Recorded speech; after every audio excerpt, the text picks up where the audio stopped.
എന്റെ നിശ്ചയം മുടങ്ങാൻ കാരണക്കാരിയായ കല്യാണിയുടെ നിശ്ചയം നടന്നത് ഗ്രാൻഡ് ആയിട്ട്. കേട്ടപ്പോ മുതൽ എന്റെ ഉള്ളംകാല് തൊട്ട് പെരുത്തു വരുവോ.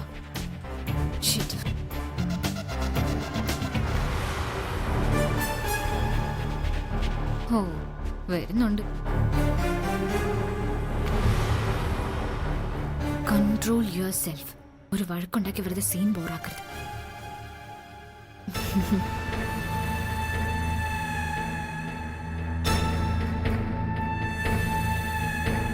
Hi, good evening. എത്തി ബാംഗ്ലൂരിന്ന്? വൈകുന്നേരം. നിന്റെ കൂട്ടുകാരുടെ കല്യാണം കഴിഞ്ഞു? അങ്ങനെ ഒരുത്തന്റെ ജീവിതം കൂടി ഗോവിന്ദ ഗോവിന്ദ അല്ലേ? ഫ്ലൈറ്റ് ലേറ്റ് ആയിരുന്നു. ഇല്ലെങ്കിൽ കല്യാണിയുടെ കല്യാണ നിശ്ചയത്തിന് മുന്നേ എത്തിയേനെ. അത് വലിയ ഉപകാരമായി. അതുകൊണ്ട് നിശ്ചയം ഗ്രാൻഡ് ആയിട്ട് അങ്ങോട്ട് നടന്നു. എന്ത് അരവിന്ദ് എപ്പോഴും ഇങ്ങനെ നെഗറ്റീവായിട്ട് ചിന്തിക്കുന്നേ? കല്യാണിയുടെ കല്യാണം കഴിഞ്ഞാലല്ല നമ്മുടെ കല്യാണം നടക്കൂ. അങ്ങനെയുള്ളപ്പോ ഈ കല്യാണം എത്രയും വേഗം നടക്കണമെന്നല്ല ഞാനും ആഗ്രഹിക്കൂ. അതെന്താ നീ ആലോചിക്കാത്ത?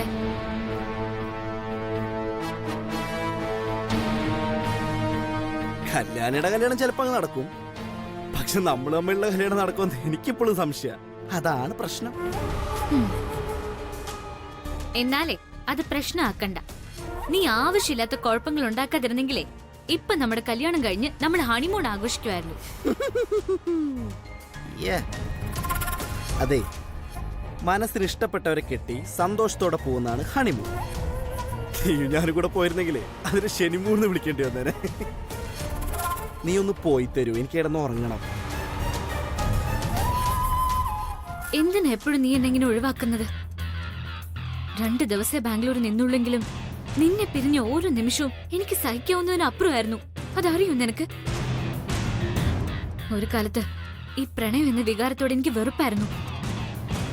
പക്ഷെ നിന്നെ കണ്ട ശേഷം, നീയുമായിട്ട് അടുത്ത ശേഷം, ഇന്ന് അതിനെ ഞാൻ നെഞ്ചോട് ചേർത്ത് വെച്ചിരിക്കുക. ഇനിയെങ്കിലും നീ അതൊന്നും മനസ്സിലാക്കണം പ്ലീസ്. അതും വിശ്വാസമായില്ലെങ്കിൽ നീ പറ. നീ പറയുന്നത് പോലെ ഞാൻ പെരുമാറാം. പറ. നിന്റെ ഇഷ്ടം കിട്ടാൻ ഞാൻ എന്തും ചെയ്യാൻ തയ്യാറാ. നീ പറഞ്ഞാ മതി.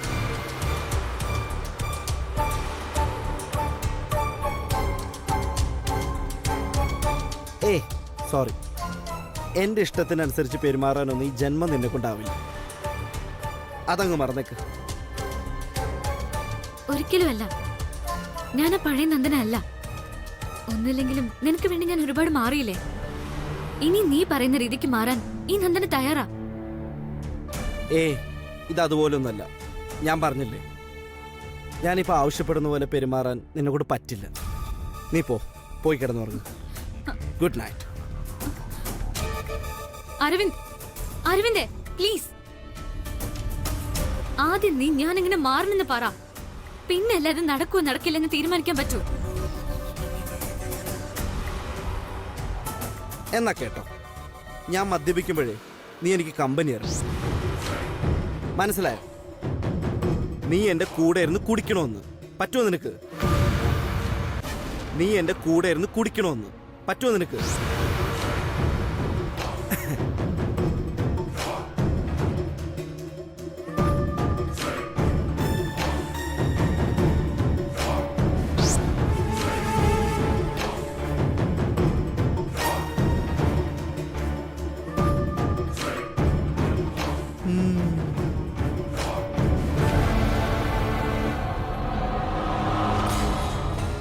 നിനക്ക് പറ്റില്ലല്ലോ, അപ്പച്ചല്ലേ? പറ്റില്ലെന്ന് ഞാൻ പറഞ്ഞില്ലല്ലോ.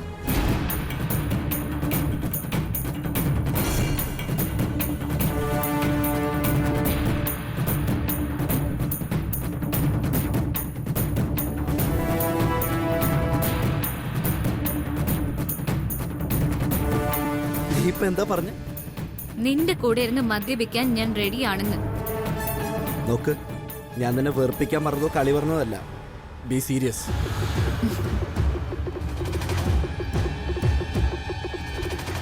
ഞാനും സീരിയസ് ആയിട്ട് തന്നെയാ പറഞ്ഞത്. നിന്റെ കൂടെ ഇരുന്ന് കുടിച്ചാലേ നിനക്ക് എന്നോട് ഇഷ്ടം തോന്നുള്ളൂ എങ്കിൽ അതിന് ഞാൻ തയ്യാറാ. തീർച്ചയാ? 100%. അത് തീർച്ച. ഓക്കെ.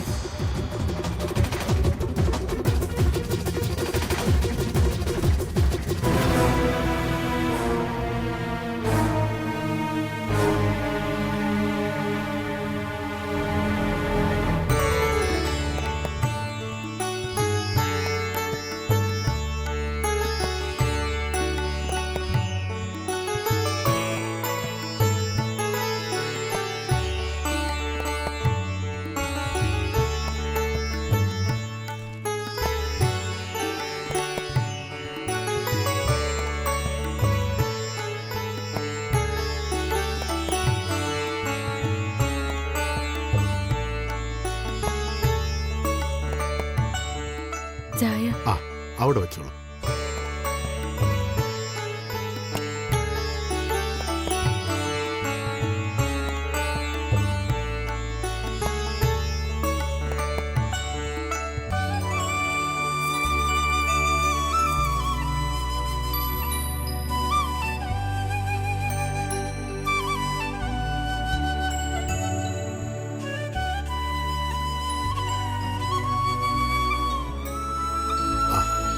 നമസ്കാരം മാഡം. നമസ്കാരം സർ. നമസ്കാരം. ഇരിക്കൂ. ദാസ് എവിടെ? ബാംഗ്ലൂരെ പോയിരിക്കുക, ഇപ്പൊ എത്തും. ദാസേട്ടന്റെ ഈ സിൻസിയറിറ്റിയെ എനിക്കിഷ്ടം. ആ ജ്യോത്സരെ, കല്യാണിയുടെയും രാജീവിന്റെയും കല്യാണത്തിന് സമയം കുറിക്കാൻ വേണ്ടിയാ വരാൻ പറഞ്ഞത്. ആ അത് നോക്കിയായിരുന്നോ? ആ 2 നിമിഷം ഇപ്പൊ പറയാം. ഉം.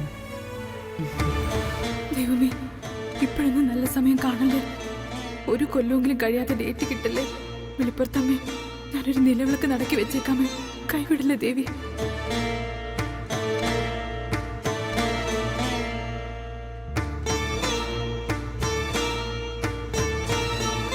മാഡം, ആ? ഈ മാസം 26-ാം തീയതി ഒരു നല്ല മുഹൂർത്തമുണ്ട്. ആ, പെണ്ണിന്റെയും പയ്യന്റെയും ലഗ്നവും രാശിയൊക്കെ വെച്ച് നോക്കുമ്പോ ഇതിനേക്കാൾ നല്ലൊരു മുഹൂർത്തം പിന്നെ അടുത്തൊന്നുമില്ല. രാവിലെ 10:05-നും 11:10-നും ഇടയ്ക്ക് കല്യാണത്തിന് ശുഭമുഹൂർത്തം. ഈ മാസം 26-ാം തീയതിയോ? അതിനി 10-18 ദിവസങ്ങളല്ലേ ഉള്ളൂ. മൈ ഗോഡ്, 18 ദിവസവും. ദൈവമേ. ആ കൃഷ്ണേട്ടാ, ഡേറ്റിംഗ് അടുത്തല്ലോ. നമുക്ക് സമയം മതിയാവോ എല്ലാം ഒന്ന് അറേഞ്ച് ചെയ്യാൻ? അതിനെന്താകില്ലേ, നമ്മൾ ഒറ്റയ്ക്കല്ലല്ലോ. നമ്മളെല്ലാരും കൂടെ വിചാരിച്ചാൽ കല്യാണിയുടെ കല്യാണം വളരെ ഹാപ്പി ആയിട്ട് നടത്താം. എന്തു പറയുന്നു സഹദേവ? ഷുവർ. ചേട്ടൻ വിചാരിച്ച പോലെ നമുക്ക് ഈ ഫംഗ്ഷൻ ഗ്രാൻഡ് ആയിട്ട് നടത്താം. ആ, ആയിക്കോട്ടെ, നിങ്ങൾ എല്ലാവരും ഓക്കെ ആണെങ്കിൽ ഞാനും ഓക്കെ. ആ. My God. അച്ഛ, അമ്മ. എന്താ എന്തു പറ്റി? ബ്രോ കേട്ടില്ലേ? ഈ മാസം 26-ാം തീയതി കല്യാണിയുടെ കല്യാണോ? ഞാൻ കേട്ടു, അതല്ലേ ഇപ്പൊ അമ്മ പറഞ്ഞത്. അതിന് നിനക്കെന്താ ഇത്ര എക്സൈറ്റ്മെന്റ്? ഏ, ഞാൻ പറയാം. അരവിന്ദ് എക്സൈറ്റഡ് ആയതിന്റെ കാര്യം. ഈ മാസം 26-ാം തീയതി ആനന്ദിന്റെ ബർത്ത്ഡേ. ഓ ഓ.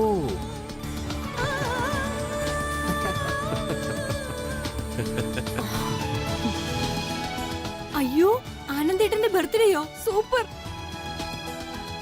അതെ, ആനന്ദിന്റെ ബർത്ത്ഡേ അന്ന് ഞാനതങ്ങ് വിട്ടുപോയി. ആ, വേറൊരു കോയിൻസിഡൻസ് കൂടെ ഉണ്ട്. തീയതി മാത്രമല്ല, സമയവും സെയിമാ. 10:05-നും 11:10-നും ഇടയ്ക്ക്. 10:35-ന് പൂര നക്ഷത്രത്തിലല്ലേ നമ്മുടെ ആനന്ദിന്റെ ജനനം? ശരിയല്ലേ അഖിലേ? Exactly correct.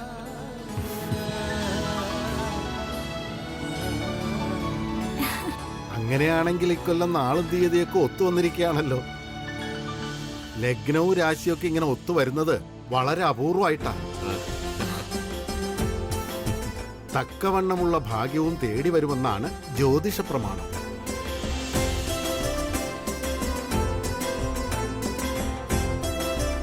ആനന്ദേ, ഈ തൃച്ചംബരത്തെ ഏറ്റവും വിശേഷപ്പെട്ട ദിവസം നിന്റെ ജന്മദിനം. ഇക്കൊല്ലം നിന്റെ പിറന്നാള് ലൈഫ് ലോങ് ഓർമ്മയിൽ നിൽക്കത്തക്ക രീതിയിൽ വേണം നമുക്ക് ആഘോഷിക്കാം. അതെ, അങ്ങനെ ഇക്കൊല്ലം തൃച്ചംബരത്ത് ഒരേ ദിവസം 2 ആഘോഷങ്ങളാ. കല്യാണിയുടെ കല്യാണവും എന്റെ ജന്മദിനവും. യെസ്, രണ്ടും നമ്മൾ ഒരുമിച്ച് സെലിബ്രേറ്റ് ചെയ്യുന്നു. അപ്പോഴേ ബ്രോയുടെ പിറന്നാളും കല്യാണിയുടെ കല്യാണവും ഒരേ ദിവസം വരണമെങ്കിലേ നിങ്ങൾ തമ്മിൽ എന്തോ ഒരു പൂർവ്വജന്മ ബന്ധമില്ലേ എന്നൊരു സംശയം. അരവിന്ദ്, നീ എന്തൊക്കെ നോൺസെൻസ് ആയി പറയുന്നേ? വെറുതെ അസംബന്ധങ്ങൾ വിളിച്ച് പറയാൻ നിൽക്കണ്ട.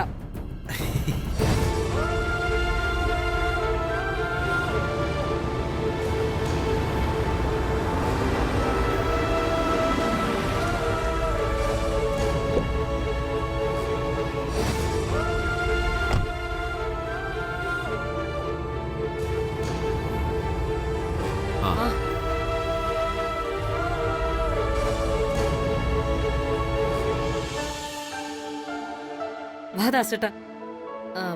കല്യാണത്തിന് ജോത്സ്യര് സമയം കുറിച്ച് കഴിഞ്ഞു. ഈ മാസം 26-നാണ് തീയതി. ദാസേ, ജോത്സ്യം നോക്കിയിട്ട് അന്നാണ് കല്യാണത്തിന് യോജിച്ച സമയം. മാത്രമല്ല, അന്ന് തൃച്ചംബരത്ത് ഒരു പ്രത്യേക വിശേഷം കൂടെ ഉണ്ട്. എന്റെ ആനന്ദ മോന്റെ പിറന്നാളാ.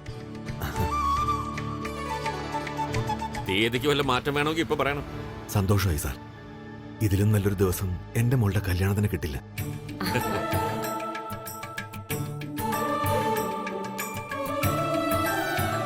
ദാസേട്ടാ, ഇനി 10-18 ദിവസങ്ങളേ ഉള്ളൂ കല്യാണത്തിന്. കത്തടിക്കണം, ബന്ധുക്കളെയൊക്കെ വിളിക്കണം, അങ്ങനെ 100 കൂട്ടം ജോലിയാ. ദാസേട്ടൻ ഇന്നു മുതൽ കല്യാണത്തിന്റെ കാര്യങ്ങളൊക്കെ നോക്കിക്കോ. പണത്തെക്കുറിച്ച് ആലോചിച്ച് ടെൻഷൻ അടിക്കേ വേണ്ട. സന്തോഷമായി മാഡം. ചേച്ചി, ദാസേട്ടന് ടെൻഷനൊന്നുമില്ല. നയ്യാ പൈസ ചെലവില്ലാതെ മോളുടെ കല്യാണം നടക്കുമ്പോ പിന്നെ ദാസേട്ടൻ എന്തിനാ ടെൻഷൻ? പിന്നെ നിശ്ചയത്തിന് തന്നെ ചേച്ചി 10 ലക്ഷം രൂപ ചെലവാക്കി. ഇനി കല്യാണത്തിന് എത്ര ലക്ഷം വെള്ളത്തിൽ പോകാൻ പോകുന്നു എന്ന് ആർക്കറിയാം?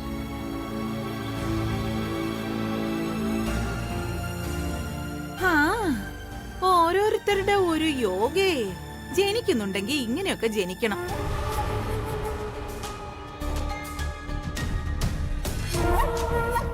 അല്ല ജോത്സ്യരെ, ഇവരുടെ ജനന സമയം ഒന്ന് നോക്കി പറയണേ. വിലാസിനി, മതി. എത്ര രൂപ ചെലവാക്കിയാൽ നിനക്കെന്താ?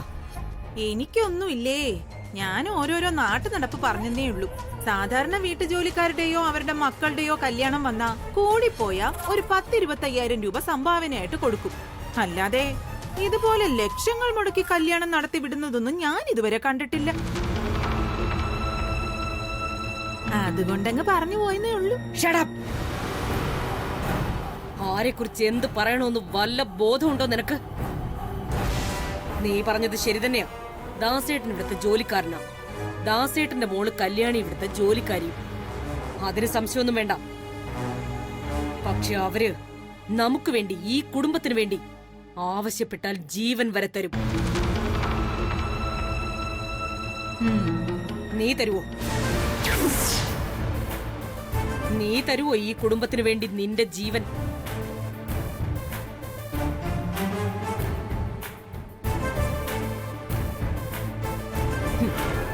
പറ്റില്ലല്ലേ?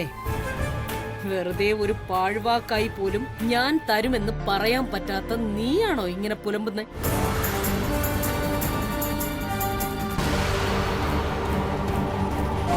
പത്തിരുപത്തഞ്ച് കൊല്ലത്തോളമായി ദാസേട്ടൻ ഇവിടെ ജോലി ചെയ്യാൻ തുടങ്ങിയിട്ട്. എന്റെ ആനന്ദിനെ ഗർഭിണിയായിരുന്ന സമയത്ത് കൃഷ്ണേട്ടൻ അന്ന് ബിസിനസ് ടൂറില സിംഗപ്പൂരില്. നാട്ടിലാണെങ്കിൽ ഹർത്താല്. റോഡിലിറങ്ങുന്ന എല്ലാ വാഹനങ്ങളും അടിച്ചു പൊട്ടിക്കുകയും തീയിടുകയും ചെയ്യുന്നു. എനിക്ക് പ്രസവവേദന തുടങ്ങി. ഈ നിൽക്കുന്ന ദാസേട്ടൻ അന്ന് ജീവൻ പണയം വച്ച എന്നെ ഹോസ്പിറ്റലിൽ എത്തിച്ചത്.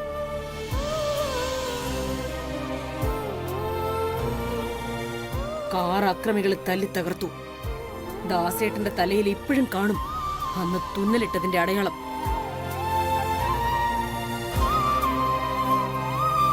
അങ്ങനെയുള്ള ദാസേട്ടന്റെ മോളുടെ കല്യാണത്തിന് ഞാൻ ചിലപ്പോ കോടികൾ ചെലവാക്കിയെന്ന് വരും.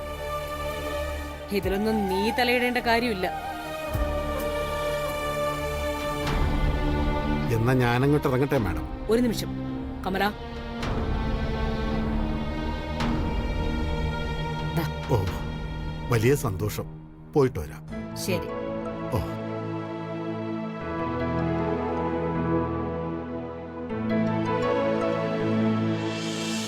അമ്മേ, ഞാനങ്ങോട്ട് ഇറങ്ങാം. ഓഫീസിൽ അർജന്റ് മീറ്റിംഗ് ഉണ്ട്. ഓക്കെ, ശരി മോനെ. ശരി.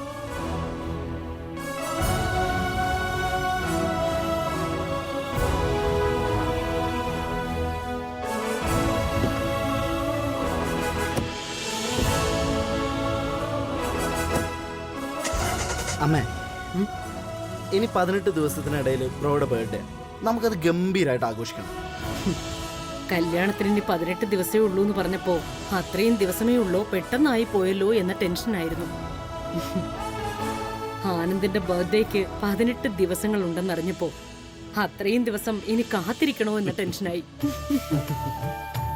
ആനന്ദിന്റെ ബർത്ത്ഡേ ഇക്കൊല്ലം നമുക്ക് വളരെ ഗ്രാൻഡ് ആയിട്ട് നടത്തണം.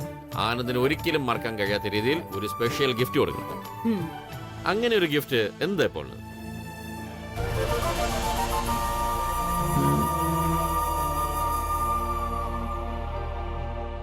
ആ അമ്മേ, ഇന്ത്യയിൽ ഇതുവരെ ഇമ്പോർട്ട് ചെയ്യാത്തൊരു ഫോറിൻ കാർ വാങ്ങിക്കൊടുത്താലോ? കാറിലൊന്നും ആനന്ദിന് അത്ര താല്പര്യമില്ല.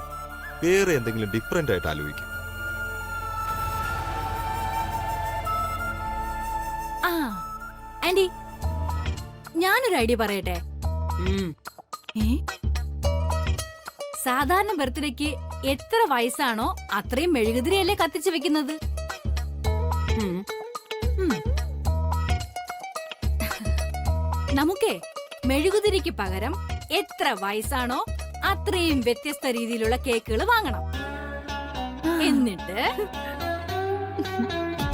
പിന്നെ അതില് ഓംപ്ലേറ്റും പക്കാവടയും ഐസ്ക്രീമും കൂടെ മിക്സ് ചെയ്തിട്ടേ അയ്യോ ഒരു വലിയ പ്ലേറ്റിലാക്കിയിട്ട് മൈക്രോ ഓവനിൽ വെച്ച് വേവിച്ചെടുത്ത് ഹാപ്പി ബർത്ത്ഡേ എന്ന് പാടി കേക്ക് കട്ട് ചെയ്താലോ? എന്തോന്നടി ഇത്?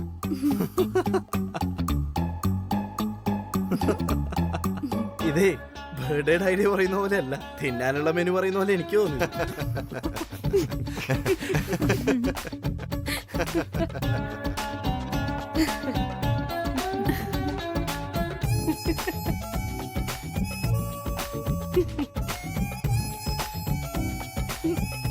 കല്യാണിക്ക് എന്തോ ഐഡിയ പറയാനുണ്ടെന്ന് തോന്നുന്നല്ലോ.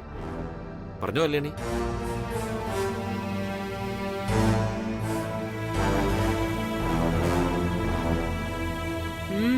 പറഞ്ഞു കല്യാണി.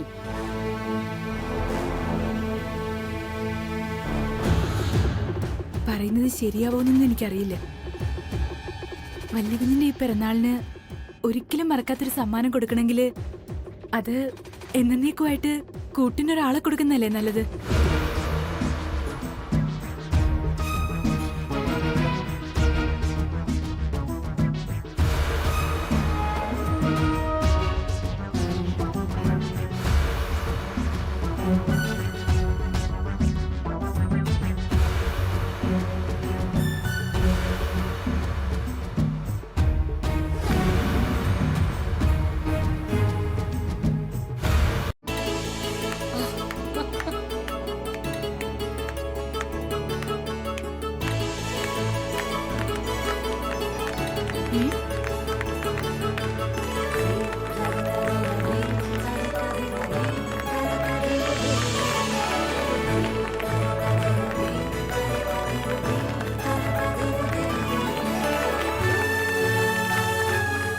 Excellent suggestion Kalyani.